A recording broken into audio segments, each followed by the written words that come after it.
Видео үзүүлж байна. Японы мапын тухай зочирдон баримтууд. Японы мап буюу Якуза нар нь дэлхийн нийтээр тун алдартай билээ. Тус улсад гэхэд 100,000 орчим Якуза байдаг гэх бөгөөд тэдний эсрэг хүч, дэг журам зэрэг нь гайхшрал төрүүлэхүй цааж. Харин өнөөдөр та бүхэндээ Японы мафийн тухай сонирхолтой баримтуудыг дэлгэхээр бэлтгэлээ. Ингээд мэдээллийн дэлгэрэнгүй танилццгаая. 1. Якуза нарыг хуулиндаа хүлээн зөвшөөрдөг. Якуза нарыг Япон улсад хууль ёсоор хүлээн зөвшөөрсөн байдаг юм. Тэд хэрэгжүүлж буй үйл ажиллагаагаараа нийгмийг удирдах, өөрсдийн Японы соёлын нэг хэсэг хэмээдэг бөгөөд тэдний хийж байгаа зүйлс, авч байгаа арга хэмжээнүүд олонний нүдэнд ил нээлттэй байдаг ажээ. Төрийн түвшинүүд хүртэл тэднээс хараад байдаг төдийгүй Якуза нарыг хууль сахиулагчид хэмээн үздэг байна. 2. Шүвэсийг гараар хийдэг. Тэдний ихэнх нь бие дүүрэн шүвэстэй байдаг бөгөөд үүнийг зөвхөн гараар уралдаг байна. Хэрв та шүвэсийг гинт хэрэгтэн хэрцгий хүмүүс хийлэгдэг гэж бодож байвал хол төрж явжээ. Якуза нарын хувьд үүнийг өөрсдийн бүлэглэлийн тэмдэг хүндлэл гэж үздэг бөгөөд олон цагийн турш гарааргаар шүвэс хийлгэж асар их өвдөлт мэдэрч байгаадаа талархаж байдаг байна. 3. Тэдний эхнэрүүд ч мөн шүвэстэй. Айлын гэрийг чимэх эхнэр хүн гэдэг нь нөхөр хүүхдээ халамжилж хоол ундаа бэлтгэх үүрэгтэй байдаг бол Якуза нарын эхнэр тэднээс нэгэн зүйлийг илүү гүйцэлдүүлэх эрхтэй болдог. Энэ бол шүвэс юм. Тэд өөрсдийн биеийн дээр шүвэс хийлгэж Якуза нарыг нөхрөө хүндэтгэж байгаа гэдгээ илэрхийлж тэмдэг болгодог байна. 4. Тусламж. Тэд улс орон элэг нэгт нутгийн ард иргэдтэй тусламжийн гараа сонгодог. Якуза нар зөвхөн өөрсдийн эрх ашигын төлөө бус нийгмийн бүхий л болохгүй бүтэхгүй зүйлсэд нөлөөлж чаддаг учраас арт түмэн болоод төр нийгэмдээ нөлөөлж хүлээн зөвшөөрөгдөж чадсан байдаг билээ. 1995 онд болж өнгөрсөн Коби хотын аимшигт газар хөдлөлтийн улмаас хүн зомбиртэж үхэлдээ нүүр тулж байсан бөгөөд тухайн үед Коби хотод байрлаж байсан Якуза нар амь биеэ зулан ард иргэдээ аварч хамгаалж байсан гэдэг. Мөн 2011 оны далайн хэрэг орчмоор цунами газар хөдлөлт болж хүмүүс гарах гарцгүй болж байх үед мөн Якуза нар тэднийг хүн амглаас гаргаж амийг нь аварч байсан түүхтэй.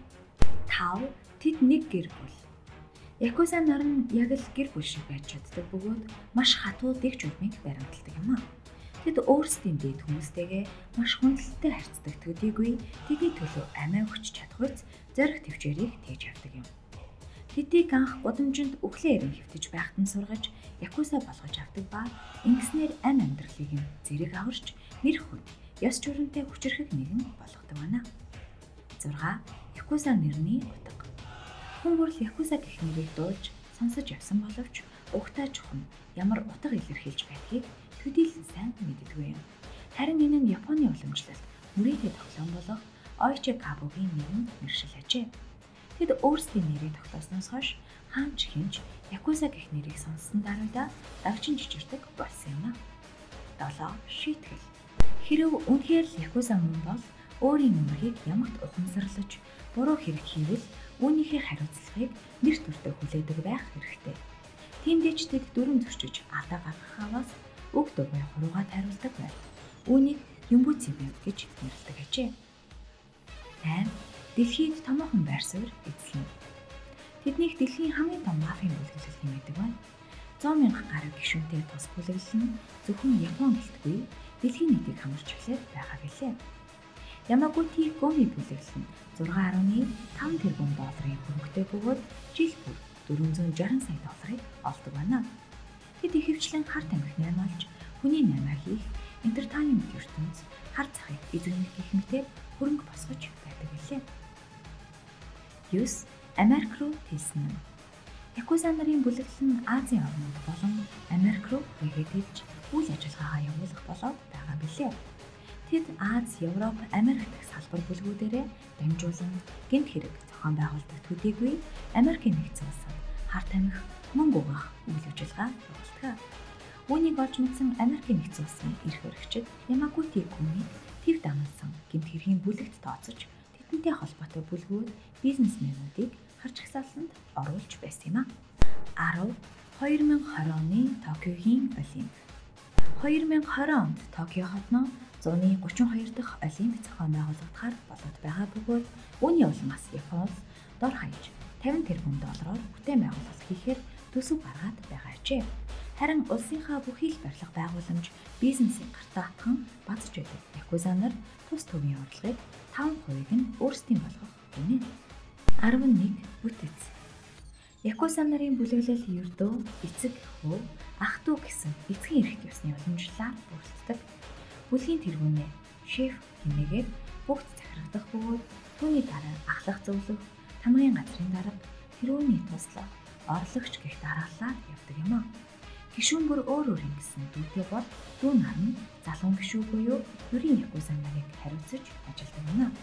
Ингээд тэд гишүүдэд хуваарлаж бүлэг болгодог бөгөөд нэг бүлэг нь 20-200 хүнтэй байх бөгөөд зарим нэг нь олон мянган гишүүнтэй байх нь ч хэлдэг. Харин олон гишүүнтэй бүлэглэл нь хэд хэдэн хотыг хянаж иргэшээлтэй байлгадаг ажээ. 12 тэдний загалмайсан эцэг. 1940-с 1980 оны хооронд Ямагути гүний бүлэглэлийн Казуя Тако гэх эрхэм удирдагч байсан бөгөөд түүнийг Якуза нарын загалмайсан эцэг хэмээдэг ажээ. Түүнийг анх Якуза нар өргөж аван гайхалтай тулалдах авиасыг нь биширч үүнийг улам хөгжүүлж өгсөн байна. Харин тэрээр 1936 онд Якузагийн нэгэн гишүүнийг өнөөж 8 жилийг шоронд өнгөрүүлсэн бөгөөд 25 наснда шоронгоос суллагдмагцаа бүлэглэлийн тэргүүн босс болсон бөгөөд хүч сул хүн зүйтэй Якуза бүлэглэлээ өргөтгөж хүчирхэгжүүлсэн гэдгээрээ алдартай ажээ.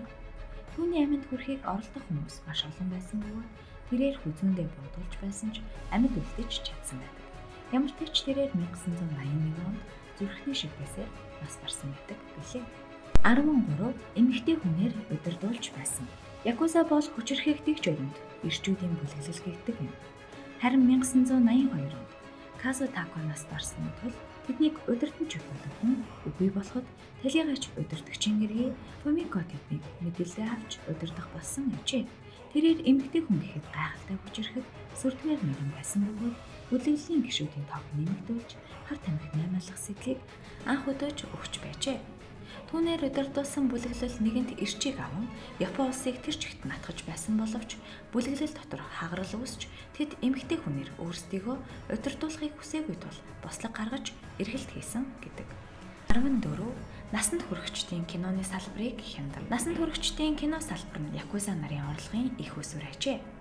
Тэд 20-т порно кино үйлдвэрлэж, үүнийгээ зах зээлд орлуулан маш их хэмжээний ашиг олдог бөгөөд бүтээлээ гадаад руу хүртэл явуулдаг байх юм. Мөн охид бүсгүйчүүдийн биеийг өнлүүлж мөнгө олох нь ч бий. Тэдний хувьд мөнгө цуснаас илүү чухал. 15 Якуза нарын дай. 2016 он гарснаар Якуза нар 17 удаа том жижиг мөргөлдөөн үүсгэж байгаа билээ.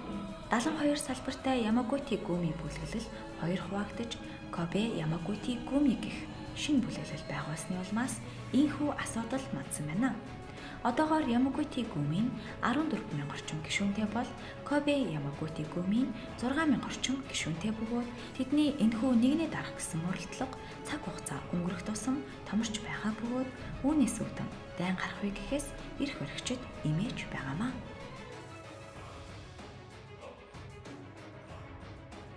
Танд энэ бичлэг таалагдсан бол лайк дарж, манай саг видео чаналыг subscribe хийж, шинэ бичлэгүүдийг цаг алдалгүй хүлээн аваарай.